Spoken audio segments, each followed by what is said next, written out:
Dalam video ini, saya akan menjelaskan materi tentang penegakan kedaulatan bangsa dan negara Indonesia yang meliputi pertama, pembentukan KNIP.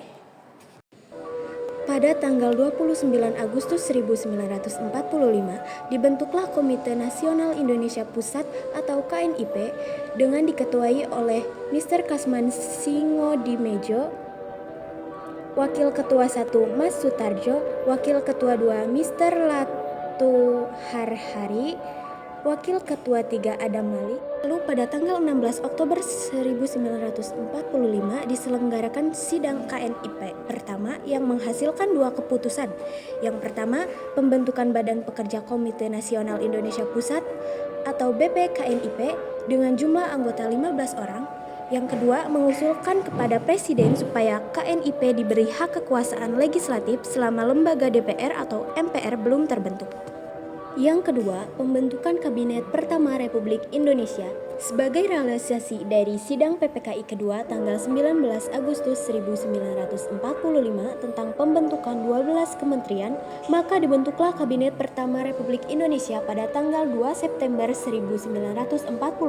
Menurut Undang-Undang 1945, sistem Kabinet Republik Indonesia adalah kabinet presidensial. Para menteri merupakan para pembantu presiden atau pemerintah dalam menjalankan roda pemerintahan. Mereka diangkat dan diperhentikan oleh presiden serta bertanggung jawab langsung terhadap presiden.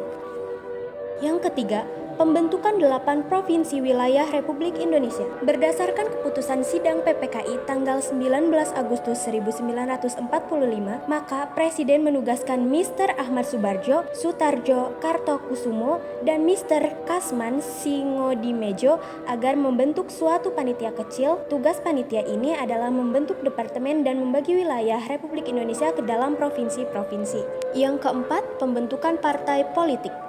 Berdasarkan usul BPKNIP nomor 3 tanggal 30 Oktober 1945 dan maklumat pemerintah nomor 3 tanggal 3 November 1945, pemerintah menyetujui pembentukan partai-partai politik sebagai wadah pergerakan dan aspirasi rakyat Indonesia. Tujuan kebijakan ini yaitu pemerintah ingin menimbulkan kesan bahwa di samping bermaksud mendirikan partai politik sebagai suatu unsur dari kehidupan bermasyarakat, pemerintah juga bermaksud meyakinkan bahwa negara Indonesia adalah suatu negara sistem demokrasi, bukan suatu negara boneka ciptaan Jepang. Yang kelima, rapat pembentukan badan-badan perjuangan. Berdirinya BKR, PNI, dan Komite Nasional Indonesia Pusat atau KNIP diumumkan oleh Presiden melalui pidato radio pada tanggal 23 Agustus 1945. Pembentukan badan-badan ini didasari oleh hasil keputusan PPKI tanggal 22 Agustus 1945.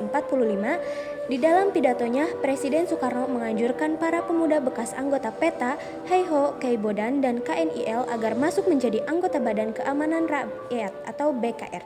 Pengurus BKR diketuai umum oleh Kafrawi, Ketua 1, Sutalaksana, Ketua 2, Latif Hendra Ningrat, anggota Arifin Abdurrahman, Mahmud, Zulkifli Lubis, dan lain-lain. Untuk yang terakhir, rapat pembentukan Tentara Keamanan Rakyat tanggal 5 Oktober 1945 melalui siaran radio dan surat kabar dikeluarkan maklumat pemerintah tentang pembentukan Tentara Keamanan Rakyat atau TKR yang bertujuan untuk mengamankan perdamaian di masing-masing wilayah. Sekian, terima kasih dan thank you telah melihat video kami. Assalamualaikum warahmatullahi wabarakatuh.